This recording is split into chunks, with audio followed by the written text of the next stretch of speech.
Tapi apabila saya amalkan ashwagandha, kaki tak bengkak. Itu yang saya paling suka sekali, kaki hilang bengkak. So 2 hari saya makan, membengkak tu terus jadi normal. That's why kenapa saya cakap ubat ni betul-betul berkesan.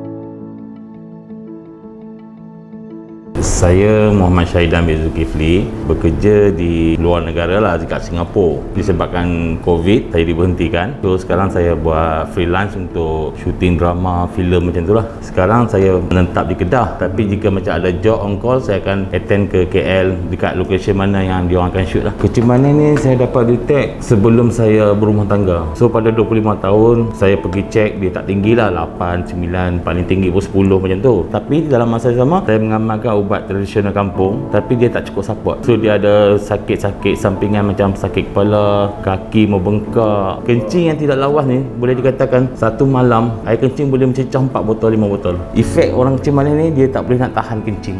Dia kencing manis ni saya tengok sebab ayah saya pun dia pengidap kencing manis, dah meninggal dunia lah pada umur 55 tahun. Dan mak saya pun penyakit kencing manis, tapi sekarang dia ambil insulin lah. Dia jaga pemakanan, dia jaga ubat yang doktor bagi, dan dia amalkan ubat kampung jugalah. Tapi saya tengok manusia persekitaran saya ni, yang saya tengok memang yang ada kena potong kaki apa semua kan. So ada yang beritahu saya kesan dari sampingan ubat daripada hospital, tak makan ubat apa semua. So saya decide untuk buat satu keputusan, saya nak makan ubat tradisional. Tapi dalam masa 10 tahun ni saya makan ubat tradisional, setakat 2-3 tahun ke datang, saya punya tahap gula tu meninggi, tak ada kesan bagi yang kritik, dan sampai satu tahap sampai 29. Waktu kalau saya makan benda manis kan, over manis, dia akan high terus. Kesan pada diri saya, dia akan rasa sakit belakang, kita berdiri rasa pening, kaki membengkak, kencing yang terlalu kerak. Lepas tu badan jadi lesu, tak ada energi. Dulu kalau ikutkan berat badan saya 136 kilo, dia disebabkan kencing manis juga. Saya rasa selera makan memang drop, tak lalu, tak ada selera untuk makan. Kadang-kadang satu hari 2 kali, itu pun makan dalam kuantiti yang sikit. Nak kontrol dia punya kencing manis ni bukan senang.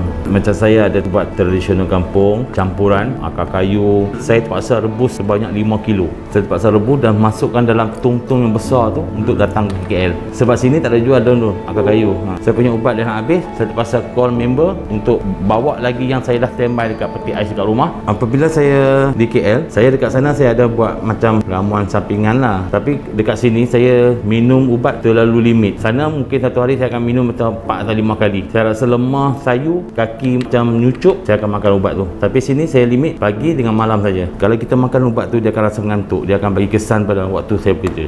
Saya tak ada ambil, walau macam sakit terlalu teruk, saya akan pergi ke klinik. So doktor akan bagi ubat, advice. So apabila I buat, I makan ubat yang diorang bagi, kesannya sama juga, tak ada macam perubahan. Mungkin ada, tapi mungkin I tak tunggu lama sikit kan. Macam tu I dah makan 2-3 hari, dia punya bengkak, dia punya lesu tu stay ada lagi. So that's why I balik pada ubat I balik. Tidak memberi kesan. So I balik pada ubat I makan 2-3 hari, so dia akan nampak perubahan. Tapi tak keseluruhan lah. Salah satu faktor berdasarkan pengalaman saya lah. Ayah kawan saya sendiri mengamalkan ubat hospital, ending kena 3 kali potong kaki. So daripada ayah saya sendiri terlalu banyak makan ubat hospital, sebab kencing manis punya ubat banyak loh. Mungkin dalam 10 jenis pil, dia akan bagi sampai 10 keping. Memang kuantiti banyak. Dengan cucuk lagi. Benda-benda tu saya takut efek pada buah pinggang. So kesan tu lah membuat saya jadi macam, bukan tak yakin, tapi kurang yakin lah dengan ubat hospital berbanding dengan ubat yang saya makan dekat kampung lah. So saya cari alternatif lain. I nak cuba cari benda yang untuk settle saya punya masalah ni kan. So saya cuba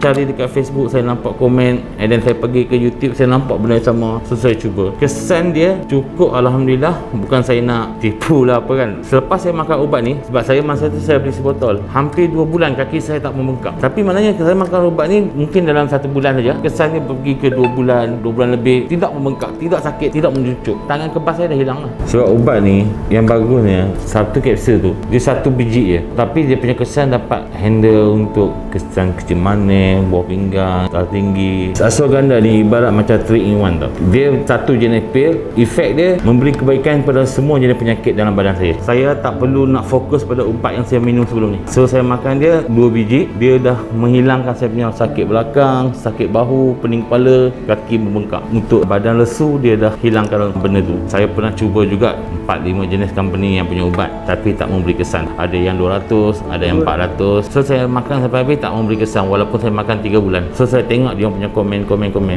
Macam ubat sebelum ni, macam-macam pelbagai jenis ubat. Saya tengok dekat komen semua yang positif, kesan yang positif. Tapi apabila saya sendiri cuba ubat tu, nothing. Tak ada efek. Macam ubat ni pun, ashwagandha pun saya dah try untuk test satu botol dulu. So saya tengok komen-komen yang customer yang dah guna ubat ni semuanya masalah yang sama ni macam saya lah. So saya patut cuba ubat ni. Tapi alhamdulillah 2 hari saja. Maksud that means saya makan 2 pagi 2 petang. Hari yang kedua kaki surut, tak rasa lesu, tak rasa bengkak kaki, dah balik dengan normal. So dalam pencarian saya terjumpa ashwagandha, alhamdulillah ngam dengan apa yang saya cari. That's why kenapa saya nak memiliki dia balik. Mungkin faktor dia mungkin kita perbezaan jenis darah tak sesuai dengan diri kita semua kan. Tapi alhamdulillah untuk ashwagandha ni saya cuba dalam masa 2 hari dah ada kesan untuk diri saya. Saya rasa dia memang sesuai dengan saya dan saya memang pujilah produk ni. Banyak membantulah ubat ni.